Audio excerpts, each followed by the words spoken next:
I haven't realised it, but I have been stuck for years with an art block.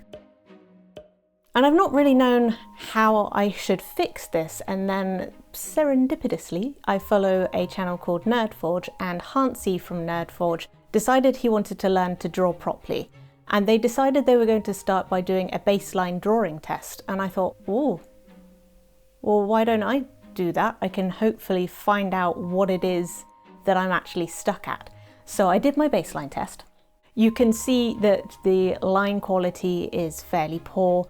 I've got a basic grasp of 3D shapes, but not a great one. I've got some basic shading qualities and a little bit of a not great eye for detail. Now the problem I have is that I can't really visualize. I don't have full-on aphantasia, which is where you can't see anything at all up in ye old noggin, but I get blurs and I can't really bring any detail to light. So I have to kind of deep down in my muscle memory know what a thing looks like before I draw it, which is why I have been attaching myself so much to drawing from references and getting stuck there. The crux of the matter came when I was just drawing some ants and I realised they just still looked wonky. They still didn't quite look right no matter what I did.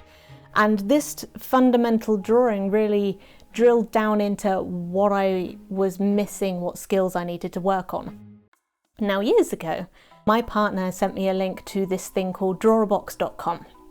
And I started it and I thought, this is a really good tool, I should use this. And I got so bored. And I think it was because I didn't heed the warnings that said, you need to draw other stuff. You need to draw for fun. You need to do other lessons. This is only part of your drawing thing. And I just tried to do that. And of course, you get bored because it's drawing lines and basic shapes and boxes. It's going to get tedious if you just focus on that. And so I forgot about it until seeing this Nerdforge video. And I just went, oh, I should go back and do that now. Because I knew I wanted to be drawing other things and learning from other sources, Nerdforge really helped me out there as well, because they provided a couple of video playlists where I could just follow through some of the tutorials and learn from that. However, I told myself if I were to draw anything, I wouldn't be allowed to use references because I cannot be trusted. I have to kick that crutch away because it's too much of a crutch. If I want to draw anything, I have to draw it from my imagination and just suffer the fact that it's going to be wonky as heck. And my first attempt doing this came about because I was doing a reading challenge which said create something based from a book. And I really wanted to draw Susan Death, Quoth the Raven, and The Death of Rats all together. And I've had that in my mind for years and I've not wanted to draw it because I wanted it to be really good.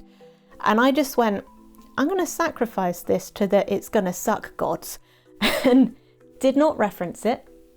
It looked really bad.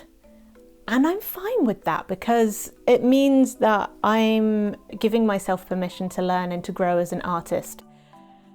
Even though I don't really feel like I could remotely call myself an artist, but that is another mental block that I will try and hurdle over at some point. But just giving myself permission to just draw freed me up, meaning I didn't have to, if I wanted to draw, I didn't have to go and find references, I could just do the thing. Occasionally I have had the inspiration for a drawing that I've wanted to try because I wanted to try out a technique with my materials and I wanted to reference it. So I've allowed myself to do that, but I've weaned myself off that being such a core component to what I need. So initially I made myself not use references at all, and now I've sort of slowly weaned them in. The next thing I decided to do was a challenge that I've seemed to have gone a bit challenge mad recently, but I'm into it, so I'm gonna lean into that. I've been following a YouTuber called Viyaura for quite some time now, and she's been giving herself these challenges, like an Instagram thing that teaches you how to draw ice or fire, and she does that digitally. And I've been wondering how well that would translate into a physical medium, and it might be that it doesn't translate at all and that I'll have to go onto other tutorials, but I figured this would be a really good way to stretch my other artistic tools in getting me to draw things that I wouldn't ordinarily think to draw. The first challenge that I'm currently working my way through is to draw the hardest things that there are to draw, according to the people of the internet. And so far, I have done some sushi, because apparently food is one of the hardest things you can draw, and a skull. And the nice thing about these was I came to this challenge after I'd had a birthday, and on my birthday my partner very nicely decided that he was going to get me some nice watercolours, because what I've been working from before is just a very basic set of watercolours that does not mix well. It doesn't even take water well, so it takes a lot to get any pigment off it at all. So basically I've just been using watercolour pencils, and I really like the watercolour pencils, and you can really blend and mix well with them, but they have some limitations in which you can't get a nice smooth covering. I would never have been able to get this nice wash with the skull that I have had here with the watercolour pencils. I wasn't entirely sure I liked it when I first did it, but it's grown on me. So with all of that explained, I'm now going to show you the results. So this is my first example of a referenced drawing. I'm not really great at drawing people, so it still looks a bit stiff. And Buffy's a really weird one to draw because she's got a very soft yet quite angular face, and that was quite hard to get. So I'm quite pleased with how she came out, but it did take me a very long time to get her face right. And then I've got these later on. This animal I took the reference of the pose and where the feathers are, etc. But I added moss texture and bark texture, and I don't quite know where I want to take this art style yet, but I do definitely know that I want to take it somewhere. So that's a couple of examples of my referenced abilities. Now for my unreferenced abilities, you can see these ramblers here, which are characters from my kids' book, because I really want to redraw the cover, because the cover, it's fine, it serves its purpose, but it's not representative of the type of cover that I should have for that kind of book, if you see what I mean. Which means I need to be better at people anatomy, because they are humanoid shaped, even if they're not humanid, if you see what I mean. So that was unreferenced. And just to show you a humbling one, this is referenced. Dogs are hard. Dogs are really hard to draw. It's a fox. It looks more wolf-like, but it also looks like one of those medieval drawings where they didn't have references at all, so... Then there's my Susan Death one that you've already seen, which is really quite wonky, so my art style is still very much not consistent.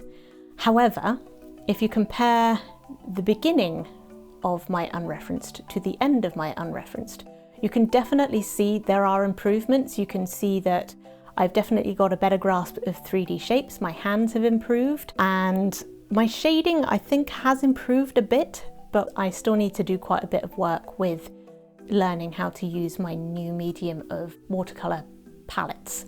But that is very much comparing apples to oranges. What I need to do is show you apples to apples. And this is where my fundamental drawing comes in, because here you can see at the beginning where my line quality and my shading and my shapes are just a bit meh.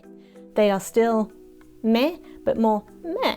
But you can see even with 5 months of drawing, there's quite a big shift there. I think you can see it anyway. And my opinion is the one that counts in this matter. So I can definitely see improvements. And the nice thing is that I haven't been drawing every day. I've been drawing like once or twice a week, maybe. Sometimes I skip weeks, and I've still shown that kind of improvement, and I'm still drawing. So it's definitely proving to me that the reason I keep stopping and starting is because I keep hitting this wall consistently where I cannot improve and don't know what to do to improve. And I think I'm definitely going to be continuing with the drawer box. I'm definitely going to be continuing with the playlists. I'm definitely going to be continuing drawing completely unreferenced. And I'm going to be continuing with doing the Viyaura challenge that I have made up all by myself. And also, you might see occasionally that I do drawings for these videos. Like the last week I did just very basic, very wonky. These are referenced embarrassingly, but I allowed myself to just do very quick drawings of cats and a mouse. And if you want to see why, then you'll have to watch last week's video. The thing that I really want to work on once I've sort of got a bit more into the fundamentals is trying to figure out what my artistic voice is. Because as I showed you earlier with the bird with the wood texture and the moss, that is the kind of route that I would like to go down, but I'm not sure quite how that's going to look, because I really want to do better poses, different animals, different backgrounds. I'm not really a people drawer. But I do like to draw the odd ent, so anatomy will have to play a part and I'll have to learn to do that.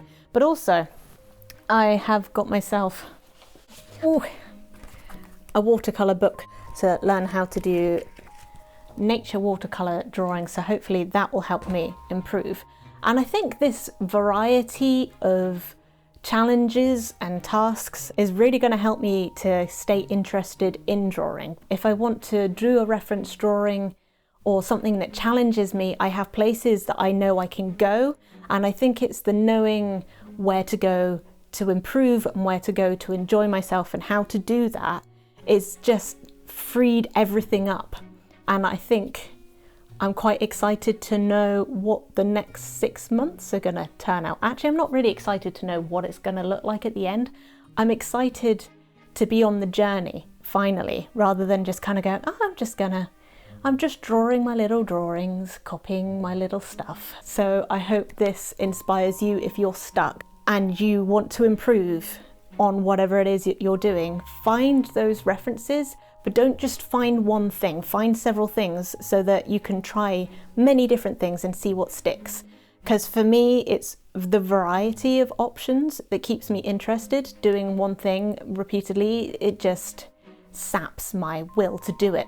So perhaps you're the same, or maybe you are the kind of person that would really benefit from just having one thing that you can follow through to the end. Bear in mind that learning is not just a straight up thing, it's more of a wibbly wobbly wavy thing. You will go up, you will go down, you will find that you get stuck and you will get unstuck. And I hope that you get unstuck soon, and I hope that you're in a place where you're enjoying your craft, whatever it may be. And I will leave you with a toodle pip. See you next time.